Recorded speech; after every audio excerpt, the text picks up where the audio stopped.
Hello everyone, welcome again. My name is Stanisław Frejlak. This is JIGS TV Weekly Go News. In the last few weeks, I wasn't here. Jonas Weltike was holding the news. Big thanks to Jonas for managing all of it. Because of it, also some things were changed in the program, and that's why I was muted. Anyway, there was a bit of a chaos.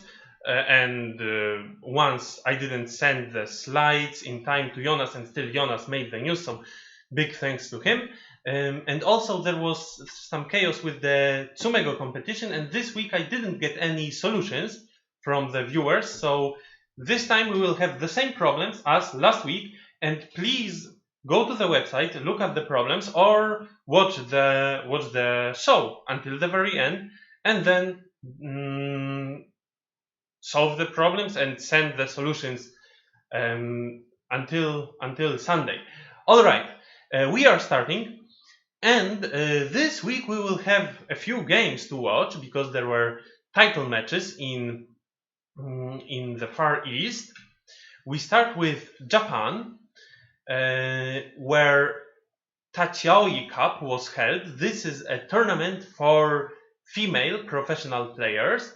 You can see how lovely the place is. It is in Fukushima, and there were both the semi-finals, finals for the challenger tournament, and then the final. This is the 8th edition of the tournament. In the first years, the tournament was called Aidu Cup, and here we can see the participants of the semi-finals of the challenger deciding tournament, and this is already the final, where two stars of the Japanese female professional Go met, Fujisawa Rina and Ueno Asami. And Fujisawa Rina managed to win this tournament already 5 times before, and this is the 8th edition, and she got it again. She won it for the 6th time. Previously, she was challenged by Seimin, also Ueno Asami and Suzuki Ayumi, and she is managing to keep the title. The two games between these two ladies were played on Friday and Saturday, and if the result was a draw, then they would have met for the last game in July, I think in Tokyo. But the last game will not be played because Fujisawa Rina already won 2-0. Let's take a look how the game went. We have quite a few games, so we will take a look at them shortly, quickly. Let me see. All right. In the first game, Ueno Asami was black, as you can see, and the game started with this joseki, after which often white continues by pulling out the stones, but white in the game decided to not do it until black really invited white to do it. White already had a supporting stone, and then white continued. It finished with black capturing that stone, but white getting a strong position on the top. And then white didn't try to kill the group of black. No, white was just happy with getting a strong result, a strong position in the center. And the next move of Fujisawa Rina is really interesting. Can you guess it? I am not looking at the chat right now, unfortunately, but I can, I don't know, because the next move is not played locally. The next move is played on the bottom side. It is this one. Very interesting, to attack black's shape on the second line. Probably it is just making use of the weakness of this shape, looking at the possibility of playing at A or B in the future. And it continued interestingly. White created a group on the bottom, and afterwards black played tenuki and white played this cut. And what is the meaning of this cut? If black captures the stone, then I guess the plan is, we cannot run with the stones, but maybe the plan is just to destroy black's shape. And then maybe black didn't like this one. Black is not alive yet, and white created an I shape. So black ignored, And then the fight started, of course, because the group in the center is cut. White cut off the stones of black in the center. Black was later running with them when Asami was trying to make a nice shape in the center, but still, because of the attack on that group of black, white was able to continue game by attacking the stone on the left, and in the end this stone finished really sadly. It got killed, and after some more moves, when Asami gave up. So Fujisawa Rina had around a komi, advantage of a komi. It was a close game on the board. All right, and then they played on the next day. They played the second game, and in this game, of course, they changed colors. So now Fujisawa Rina was black. The game started with Ueno Asami attacking Fujisawa Rina's group, and then instead of just connecting, Fujisawa Rina went for a counter attack. White countered this counter attack of black, and afterwards black was putting pressure on the group of white, but white managed to cut off the stone in the center, and now white decided that the small group is not that important, and white again changed the plan, kind of, gave away the part of the group. And afterwards, what was happening? Black was trying to live, and white managed to kill the group of black. So locally, black is dead, pretty big. But there are a lot of aji, a lot of weaknesses in the shape on the outside. So Fujisawa Rina cut again, and then at one point white realized that white needs that stone to not get captured in a ladder. So white played that move, and black ignored, and white managed to change the status of the stones on the left, but black got a big power in the center, which made it maybe a more comfortable game for black. Difficult to say, but look how powerful the position of black on the right is. White was reducing it on the 6th line. White was afraid to go to the 5th line to not die. Afterwards, black got an advantage. It was not as big as advantage as in the previous game, but still white in the end game resigned. All right, so this is it about these two games, and this means Fujisawa Rina wins the tournament for the 6th time.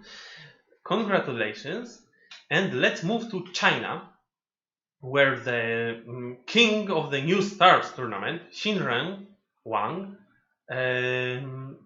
was played, was finished. Jonas was talking last week about it, that these two guys, Tu Xiaoyu and Wang Xinghao, met. And they are two Chinese young prodigies. Last time they met in the Xinren tournament in the final, and Tu Xiaoyu won. This year they also met in the Globis Cup recently, and then Wang Xinghao won. And now Tu Xiaoyu again got the Xinren Wang title. But last week we had the information that Wang Xinghao is winning 1-0. So let's see how Tu Xiaoyu managed to get back to the game and get the title again. Let's look at the games, and in the first game, Tu Xiaoyu is white. The game started with white playing this sharp move in the corner, and black cutting white stones. So of course this means a big fight starts. And an interesting moment was, sorry, I don't think that it is. No. I went too far. The interesting moment was here, when black was trying to play a huge net on white's group, and white decided to get out with an attachment. And then black was afraid of playing such a hane, because there are many weak points. What is the exact variation here? I am not sure of this one, but of course it looks risky for black. I think maybe even just cut. Anyway, black decided to make the shape stronger before he plays such a sharp move as Hane, and then white fulfilled his plan, black fulfilled his plan. White made the group stronger, black made white's corner weaker, but in the end white managed to secure the corner, and black's group is still a bit thin. Black added a move and white took center. So I think white was satisfied with this result. Afterwards, the game started looking very interesting again when white was pulling out this stone, and white pushed out. Black was answering, and white managed to strengthen the group. Well, black got some strength in the center, but later this strength appeared to be not strong enough. We will take a look in a moment. Black was trying to reduce white's side and attack white's group, but then white just ignored twice, and black stones in the center became weaker. But still, black thought that black has a lot of space here. However, after this move of white, it became difficult for black to live, and in the end, this group of black died all.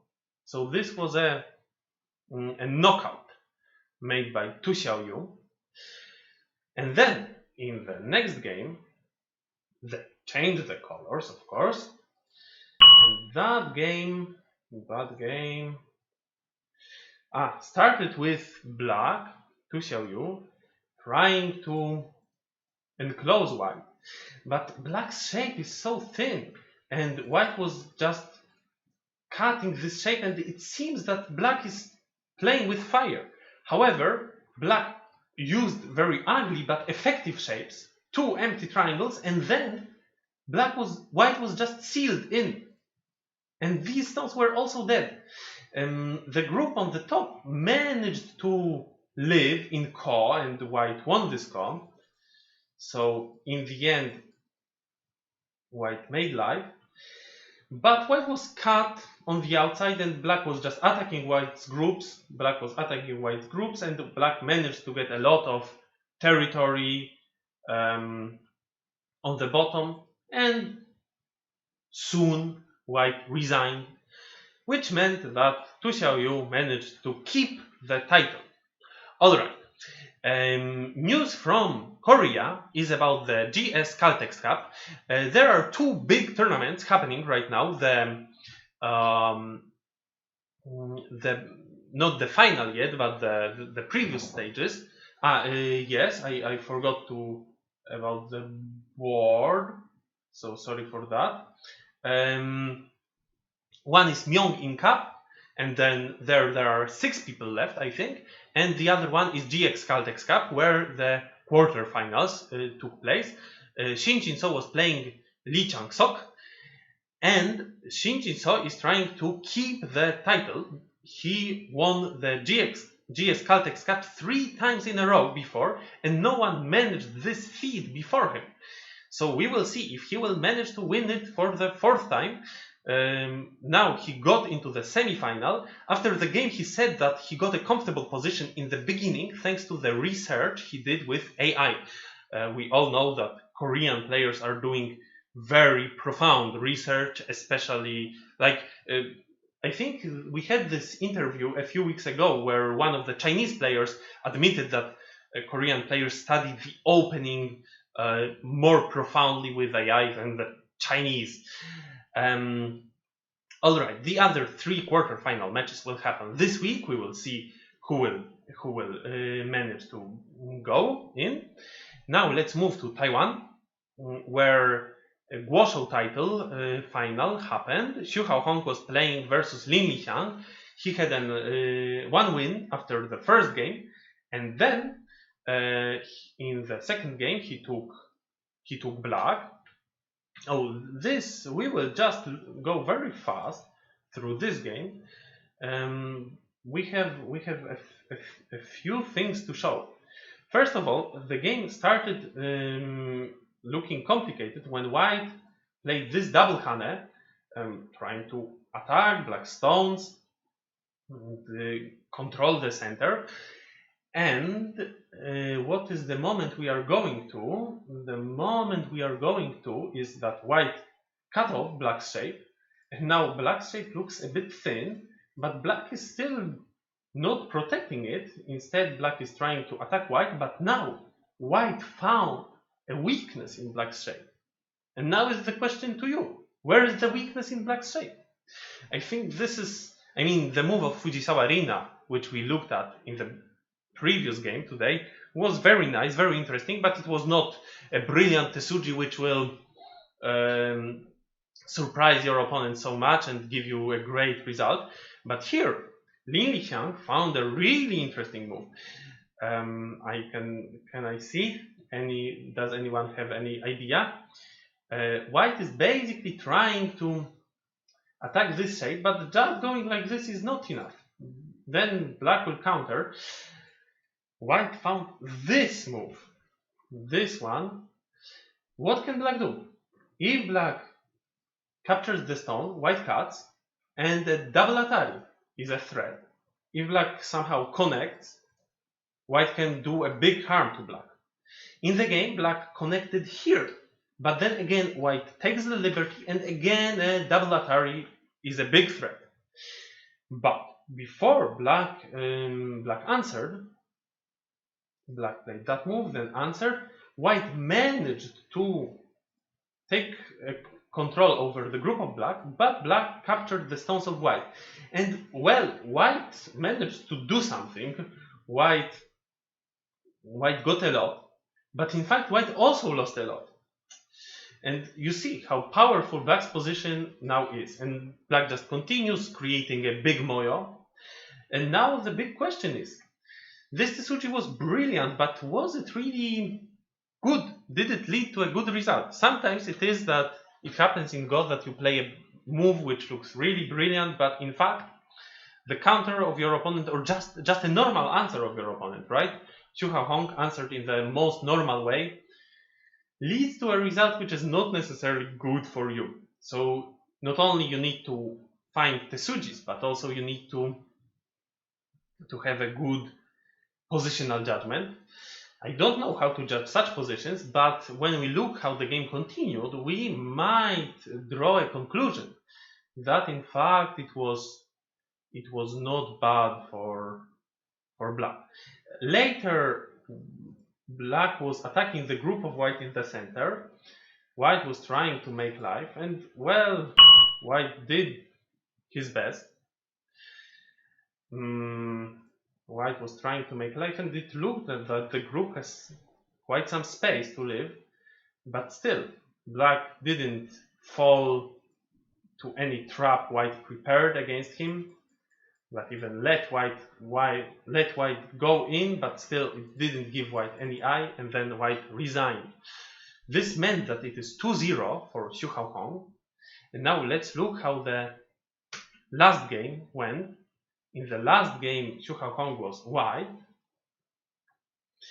This game started with Lin Lixiang playing a bit impatient attachment, trying to get a big moyo. Later, black really managed to get an influence, but white didn't answer peacefully. White answered with 2 center exchanges and then answered in a dynamic way. And what was happening in this game? I think this was the most interesting moment, when black was trying to make a big moyo, and this move is very uncomfortable for white, because if white connects, white got such a useful stone in center, and if white goes up, white is cut. This is something white cannot agree on. So what did white do? White played a wedge. Here we have another brilliant Tesuji. And what is this wedge? Can't white just capture the stone? I think that the idea of white was to go out and then connect in center. So you see now white connected and white took center, and white can continue, and these two stones are not completely useless. Also, they can annoy black a bit. Interesting move. Black got scared of that variation, and black let white connect like this, but this meant that white managed to go up. White was happy with that result, and afterwards this became a game of only strong groups with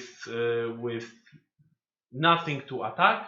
So in such games, points are especially important, and that's why in such an early stage of the game, black just goes for points, and white doesn't let black take any points. Instead, white secures, even with an ugly shape, even with a very ugly shape, white secures the points, and afterwards also destroys the points of black, pushing black down to the second line. Well, this game was very close. In the end, white won by half a point. So I don't know when when this game got decided. Anyway, congratulations for Haohong for keeping the Guashou title for I don't know which time in a row already. I don't remember. Okay, that's it. We talked a lot about the games. And now, what do we go for? We have a news from Europe. There is the Transatlantic Professional Go League happening, and we have two guests from across the ocean, and two amateur guests there. And this week, Oscar Vasquez got his first win. He managed to win one game versus Andrii Krawiec, and the second game they played, because they always play a match of two games.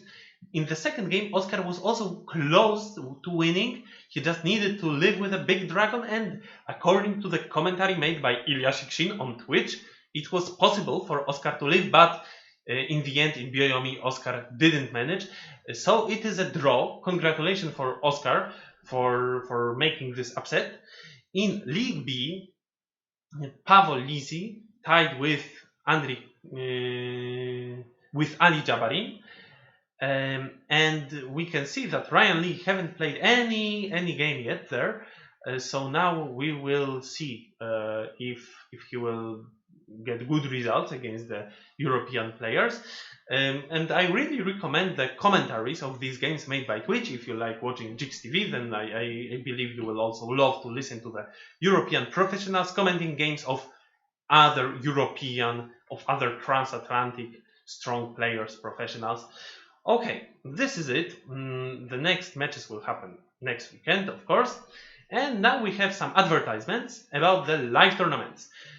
First of all, in the last weeks, there happened two online tournaments.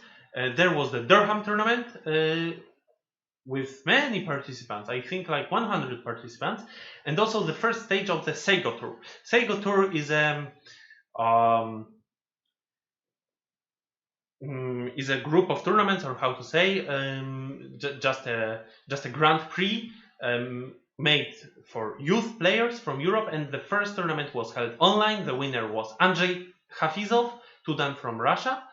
But the next Seigo tournament will happen already live, and it will happen in Zaostrog. You can see that they not only play on normal boards, but also on such floating boards in the Adriatic Sea. This weekend there will be also two tournaments, one in Wrocław, this will be the preliminaries to the Polish Championship League, and one in Beczów nad Teplą in Czechia. So if you want to go to tournament this weekend, you have two options. Then in July there will be two Go Camps in Hungary, one Go Camp in France. These are all 1 week events. Also the Go Festival in Zaostrog, which I just talked about. You can see how nice it looks. And the Polish Summer Go Camp, where I will be for 2 weeks. I will be teaching there, and we already have quite a few participants from abroad. registered, and of course many players from Poland. This is a main event of the Polish Go Live, but I will not be talking more because we have actually an interview about it. And two more tournaments to advertise are tournaments from the European Grand Prix, so-called bonus points tournaments, one in Pardubice, the other in The Hague, both in July. You will see them on the goodbye screen. And now let's move to the interview with the president of the Polish Go Association, Maksym Wałaszewski. Let's see what he has to tell us about the Polish Go. Hello everybody! Today we are talking to Maksym Wałaszewski, who is actually currently the president of Polish Go Association. Hello Maksym. Hello. Actually, we don't know how long you will stay the president because you will have a vote very soon again, and then we will see what will happen. But we are happy to talk to you in your period of being the president.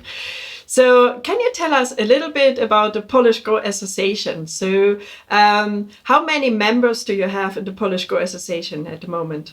Poland Go Association is not that big, unfortunately. For some years there were like a bit of stagnation and not many new people came, but still we have like about several tens of players.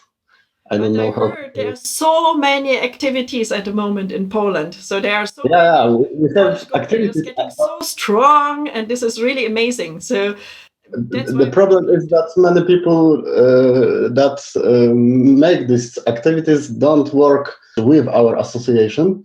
Not all of them, but many of them like to work like separately from us, and we just support them. And sometimes we collaborate with them, but they are not the part of the association. Aha, so, and how does it work with the association itself? Probably you have a board, and so how many people are you in the board, and what activities are you doing? Currently there are 5 people in the board. I'm the chairman. I have my vice president, and we also have the secretary and 2 other board members that do not have special job. But it can be from 3 to 6 people. We will see how it will get in the next period. And what activities are you doing currently? Currently, it was not very easy to make an activities because there was no live tournaments. Recently, we tried to go back to the live tournaments and also to popularize Go in the community, to spread the Go in our country. There will be the first live tournament after the Corona in a week in Wrocław that we support. It is also the qualifiers to Polish Go Championships. Who's current Polish champion? Many people probably know Stanisław Frejdak. He is one of our 2 young stars, like along with Mateusz. But Mateusz did not take part in the championship last year and in previous years also. So Stanisław was a champion, is a champion. Do you have also female championships? Recently, we do not have. There was a plan to make the championship last year in June, but coronavirus spoiled our plan because we wanted to return to making the women championships, and also we return to playing like Pergo championship once a year, because I think it is a great thing to do, and I think the Pergo tournaments are underestimated. I think there should be a lot more of Pergo tournaments, and also tournaments for female players. I think so. Once a year there is youth Go championships, but besides this, we do not do very much. In the time of coronavirus, people in our association, we were doing some online teaching also for the youth, but apart from that, not much. we are hoping to organize some like youth camp in the summer or in the winter camp, so young people can just meet with each other and play and teach. But we should also find new youth players, because we sometimes have very talented, very strong young players, but not so many of them. I have heard that in Poland now you have a huge league system. So a lot of people play and get games commented, and there's actually a lot of activity at the moment, right? So how does it work exactly? Yeah, it is a great thing that one of the people who you may know him, Cezary Czarnecki. It was his idea, and he is like managing the league. But he's working with us. We support the league and try to help as well. For example, I myself, I am the teacher, and also I am commenting games in the league. For me, it was very fun, and for the people who take part in it, it was very educational, I think, because there were many strong teachers, and even in the recent seasons of the league, Cezary managed to get some people from other countries, like Lucas Podpera, who was commenting the games, or Cornel Burzo. So the league is getting a little international, I think, and it is a good thing. We as Polish people can have the opportunity to play with other. And what about me? I'm German. Can I participate? Is it possible? Yes, sure. You can just contact with Cezary and play. There are your games will be commented and recorded, so you can watch them later or live. You have to communicate with other players, but if you know English, it's no problem. So all the people from all the countries are invited. Okay, and so now the next tournament will really take place face to face, as far as I understood, and this will be already next weekend. Is that correct? Yeah, this will be next weekend in Wrocław. I hope we meet some people from other countries. Last year in Wrocław, there were some players from Czech and from even Croatia. So I hope maybe this year some people will come too from other countries, because we like to meet new people. We like to play with new people. In Poland, we are very welcoming to other people. That sounds great. Okay, then I guess it is really great to have a very small insight in what happens in Poland at the moment. So thank you very much.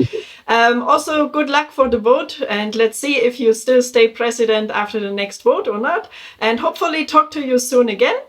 And thank you very much for the interview today. Thank you very much. Bye-bye. Thank you, Maxim. I would also like to welcome all of you to the Wrocław tournament and then the Polish Summer Go Camp. And after that, after the summer break, the Polish Internet League will also start, where I am teaching, I am commenting games, as well as Lucas Podpera. So go there, enroll, why not? Okay, as I said in the beginning, we will not have new Tsumego this week, because there weren't solutions sent by anyone. So these are the same Tsumego which were shown last week. Take a look at them, please solve them, send your solutions, and please do it until Sunday, and then see you next week, next Monday. That's all for today. And on the goodbye screen you will see the advertisements of the many live Go events in Europe. So that's it, and bye bye.